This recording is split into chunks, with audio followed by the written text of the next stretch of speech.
की इस वीडियो में सीखेंगे आप सुंदर स्टाइलिश शॉर्ट कुर्ती बनाना। और ये कुर्ती अभी बहुत ट्रेंड में चल रही है और आपको बहुत पसंद आएगी। बस आप अच्छे से देखिए और सीखिए। इसे बनाने के लिए हमने लिया है 1.25 मीटर कपड़ा।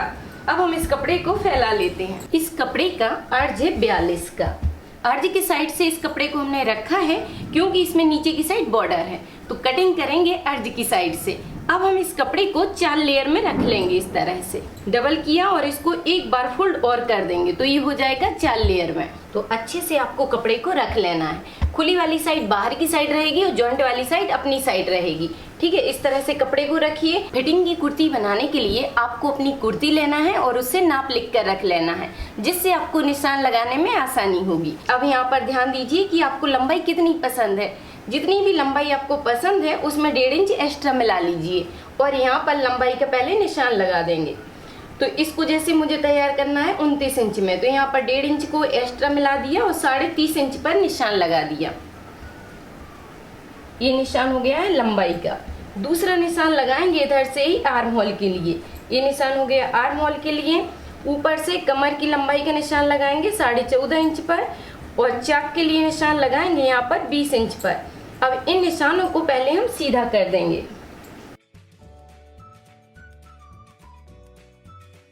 अब इसमें शोल्डर का नाप रखेंगे। तो जैसे कि शोल्डर है 14 तो उसका हाफ करेंगे। यहाँ पर आया निकल कर 7 इंच। 7 इंच का यहाँ पर निशान लगाइए और यहाँ पर सिलाई का मार्जिन ले लीजिए। ये हो गया सिलाई मार्जिन। अब इस निशान को सीधा मिलाना है पहले, इस तरह से सीधा मिलाकर फिर आपको 1 इंच आर्म होल को पीछे लेना है और फिर इस मार्जिन के निशान से मिला देना है इस तरह से। अब यहाँ पर ध्यान दीजिए, जो भी चेस्ट साइज आती है उसका चौथाई भाग रखिए। जैसे कि इसमें चेस्ट साइज है 36 का चौथाई भाग होता है। यहाँ पर निकल कर आया है 9 इंच, तो ये निशान लगा दिया 9 इंच पर। कमर है इसकी 34 का चौथाई भाग आया 8.5 इंच और यहाँ पर हिप साइज का चौथाई भाग, तो हिप साइज इसमें 40 का चौथाई भाग आया 10 इंच। अब इन निशानों को आपको मिलाना है और यहाँ पर एक्स्ट्रा मार्जिन ले लेना है। 1.5 इंच के हिसाब से यहाँ पर हम मार्जिन बढ़ा देंगे। अब इस निशान को पहले सीधा कर दीजिए। पार्ट आपको बिल्कुल सीधे इस तरह से मिला देना है। अब यहाँ पर इस तरह से कर्व ले जाइए हल्का सा, इस तरह से आपको घुमा देना है। अब यहाँ पर ध्यान दीजिए कि 1.5 इंच पर आपको निशान लगाना है और आर्म होल में गुलाई बना देना है। अब बस इस तरह से गुलाई दे दीजिए। ये हो गई है पीछे की गुलाई और आधा इंच कम करते हुए आगे के लिए निशान बना देंगे। इस तरह से मिला लीजिए। तो इस तरह से आपको इन निशानों को पूरा करना है। और यहाँ पर मैं आपको बता देती हूँ कि आप निशानों को आर्म होल के इस तरह लगा सकते हैं या फ्रेंच कर्व से भी इस तरह गुलाई दे सकते हैं। ठीक है, इस तरह फ्रेंच कर्व रखिए तो ये ऑटोमेटिक ही आपकी गुलाई आ जाती है। और यहाँ पर बस सिंपल आइडिया है कि आप आगे के आर्म होल को 1 इंच पर लगाइए और पीछे के आर्म होल का निशान 1.5 इंच पर लगाइए। अब उसके बाद आपको क्या करना है कि यहाँ पर गले की चौड़ाई का ध्यान रखना है कि आपको गला कितने में तैयार करना है। तो इसका गला तैयार करेंगे हम 3.5 इंच में, तो ये निशान लगा दिया 3.5 इंच पर। उसके बाद यहाँ पर आधा इंच का तिरछा झुकाव कर देंगे। अब बस हमें इसी निशान पर इसकी कटिंग कर लेना है। कटिंग करने के बाद इसके पीछे के पार्ट को अलग कर देंगे। इस तरह से पीछे के पार्ट को हमने निकाल दिया है। अब आगे के आर्म होल की इसकी सेटिंग करना है। इस तरह बराबर से मिलाकर पकड़िए और इसको गुलाई से काट कर निकाल लीजिए। अब हमें इसके लिए आस्तीनों की कटिंग करना है। आस्तीन के कपड़े को 4 लेयर में रखिए इस तरह से और जॉइंट वाली साइड अपने साइड होना चाहिए। अब जितनी भी आपको आस्तीन की लंबाई पसंद है उसका निशान लगाइए। जैसे कि मुझे इसे तैयार करना है 15 इंच में, तो यहाँ पर 1 इंच एक्स्ट्रा बढ़ा कर ले लिया और 16 इंच पर इसका निशान लगा दिया।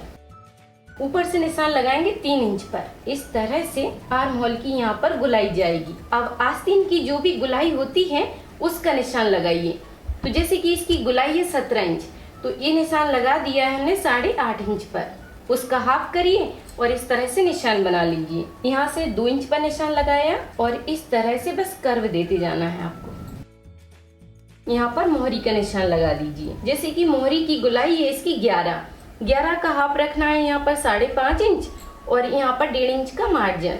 अब इस निशान को पहले इससे मिला देंगे और ये हो जाएगा मार्जिन। अब बस हमें इसी निशान पर इसकी कटिंग कर लेना है। अब इसके दो पार्ट को पकड़ना है और खोलकर इस तरह मिलाकर रखिए। एक साइड इसमें गहराई दे दीजिए। तो यहाँ पर 1.25 इंच के हिसाब से हम गुलाई दे देंगे। यहाँ पर बीच सेंटर में एक कट लगा लीजिए, जिससे आपको सेंटर याद रहेगा। इस तरह से बस आपको आस्तीनों की कटिंग कर लेना है और इसमें ऊपर से हम बॉर्डर को फिट कर देंगे। आस्तीनों की कटिंग कंप्लीट हुई।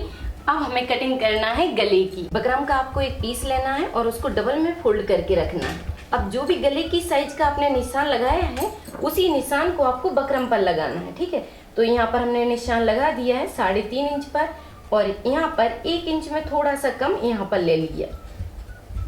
उसके बाद यहाँ पर लंबाई रखेंगे इसकी 4 इंच। अब इसका हमें एक बॉक्स बना लेना है।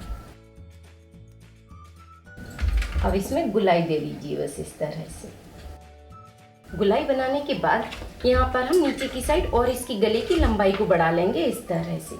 यहाँ पर एक निशान लगा देंगे 2.25 इंच पर और यहाँ पर 1.25 इंच के हिसाब से एक निशान को बनाया और इस निशान को बस इस तरह से मिला दिया। अब यहाँ पर बस मार्जिन को बढ़ाते हुए आपको निशान इस तरह लाना है और बस इसकी कटिंग कर लेना है। इस तरह से आपको कटिंग करके निकाल लेना है। अब सेम आइडिया से हमें पीछे के गले की भी कटिंग कर लेना है। तो ये हो गया इसके पीछे का गला। ठीक है, ये हो गया आगे का और ये हो गया पीछे का। तो इस तरह से हमारी कुर्ती की कटिंग कंप्लीट हुई। अब हम इसे सिलना शुरू करेंगे। तो सबसे पहले आपको क्या करना है कि कपड़े का एक पीस लेना है, उसके ऊपर बकरम को रखना है और बस आधा इंच कपड़े को ऊपर की साइड इस तरह फोल्ड करते हुए आपको इसको चिपका कर सेट कर लेना है। तो इस तरह से आपको बकरम चिपका कर इसे तैयार करना है। अब आगे के पार्ट को सीधा रख लीजिए और उसके ऊपर इसको उल्टा रखिए। अब यहाँ पर बीच सेंटर में आपको एक कट लगा लेना है, जिससे सेंटर आपको याद रहेगा। यहाँ पर इस तरह से मिलाइए और यहाँ पर कट लगा दीजिए। अब इस कट को आपको सेंटर में रखना है। इस तरह सेंटर से मिलाकर रखना है और फिर यहाँ पर 2-3 पिन लगा लेना है, जिससे गला सेट हो जाएगा और ये हिलेगा नहीं। अब बस आपको बकरम के नीचे नीचे इसमें सिलाई चलाते जाना है। जैसी डिजाइन से इसकी कटिंग है, बस वैसे ही आपको मशीन को घुमाकर ले जाना है इस तरह से।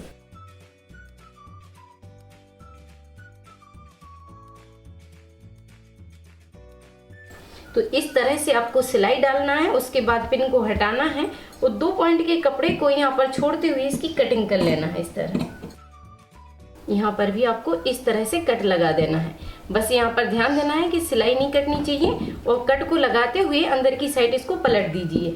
यहाँ पर भी आपको गुलाई में कट लगाना है और कॉर्नर के कपड़े को इस तरह से निकाल देना है। अब बस अंदर की साइड इस तरह कॉर्नर को करते हुए पलट लीजिए। अच्छे से पलट कर इस पे आपको प्रेस लगा देना है, जिससे गला अच्छे से सेट हो जाएगा। करने से अच्छे से सेट हो जाएगा और फिनिशिंग भी आ जाती है। ठीक है, अब सेम आइडिया से आपको पीछे की गले को भी पलट कर तैयार करना है। तो ये हो गया है पीछे का गला भी तैयार। अब इस पार्ट को सीधा रखिए और एक पार्ट को इसके ऊपर उल्टा पलट कर रखिए। बस इस तरह मिलाकर रखना है। गले की पट्टी को नीचे की साइड पलटिए और आधा इंच के हिसाब से सिलाई डाल दीजिए। इस तरह अंदर की साइड किया और बस मिलाते हुए आपको आधा इंच के हिसाब से सिलाई डाल देना है। तो इस तरह से आपको शोल्डर के जॉइंट लगाकर इसे तैयार करना है। बस पलट कर सीधा रखिए और इसमें आस्तीनें जॉइंट कर दीजिए। अब आपको गले के ऊपर से एक सिलाई घुमा देना है और बाद में इसमें आप नीचे की साइड तुरपाई कर सकते हैं, जिससे गला बहुत अच्छे से बैठ जाता है। आस्तीनों को उठा लिया है हमने और दोनों में बॉर्डर लगाकर फिट कर दिया है इस तरह से। इसमें बॉर्डर जॉइंट हो गया है। अब आपको ध्यान देना है कि जो गहराई वाली साइड है वो आगे के पार्ट में आना चाहिए। तो यहाँ पर बस सेंटर से सेंटर मिलाइए और गहराई वाली साइड को आगे के पार्ट में फिट करिए। ठीक है, यहाँ से सिलाई डालते हुए इसको हम कंप्लीट कर देंगे। दोनों आस्तीनों को ज्वाइंट करने के बाद बस आपको इसमें फिटिंग की सिलाई डालना है और इसके चाक तैयार करना है। ठीक है, तो पहले हम इसकी फिटिंग की सिलाई डाल देंगे। जो निशान हमने लगाया था बस उसी निशान पर इसकी सिलाई डालते हुए यहाँ पर मशीन को रोक देंगे। तो दोनों साइड हमने इसकी फिटिंग की सिलाई डाल दी है। फिटिंग की सिलाई को डालने के बाद बस आपको क्या करना है कि इस तरह से चाक बना देना है। पूरे कपड़े को पहले फोल्ड करना है इस तरह, और फिर उसके बाद इस तरह से कपड़े को पकड़िए, आधा इंच अंदर की साइड किया और उसके ऊपर फिर पलट दिया इस तरह। इसी तरह से हमें दोनों साइड बराबर से कपड़े को फोल्ड करते हुए इसके चाक तैयार करना है।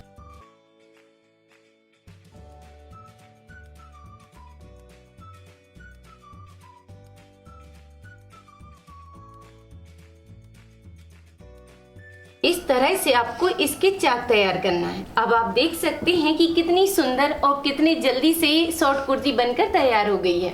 अब आप बनाइए, ट्राई कीजिए और वीडियो पर लाइक कमेंट करके मुझे जरूर बताइए कि वीडियो आपको कैसी लगी। थैंक यू, धन्यवाद। सिलाई से जुड़ी कोई भी चीज सीखने के लिए आप YouTube पर सर्च करें राधिका ट्यूटोरियल्स और फिर अपने टॉपिक का नाम लिखें।